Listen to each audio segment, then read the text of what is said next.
நமக்கு பொங்கல் இல்லாட்டியும் பொங்கல் லீவை செலிப்ரேஷன் பண்ணலாம் அப்படின்னு காலைல வெள்ளனே எழுந்திரிச்சு எல்லோரும் ஃப்ரெஷ்அப் ஆகிட்டு சூப்பராக கிளம்பி காரில் கொஞ்சம் பேர், டூ வீலரில் கொஞ்சம் பேர் அப்படின்னு சொல்லிட்டு சோட்டானிக்கரி பகவதி அம்மன் கோவிலுக்கு கிளம்பிட்டவங்க. கேரளா ஃபேமஸான இந்த கோவிலுக்கு நான் இப்போ தான் ஃபஸ்ட் டைம் வரேன். அதுவும் என் பொண்ணோட வர்றது ரொம்பவே ஸ்பெஷல் ஆயிடுச்சுங்க.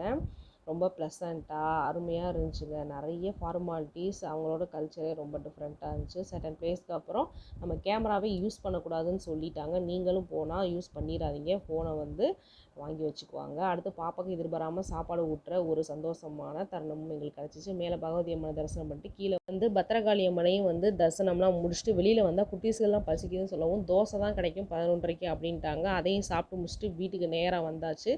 சூடாக சாப்பாடு அத்தை வச்சிட்டாங்க. நான் ரசம் வச்சு இந்த சோம்பேறி சிக்கனை செஞ்சாச்சுங்க. அடுத்து கேஎஃப்சி சிக்கன் நேற்று ஊற வச்சது இருந்துச்சு, அதையும் செஞ்சு முடிச்சுட்டு இந்த சோம்பேறி சிக்கனும் ரெடி ஆயிடுச்சு.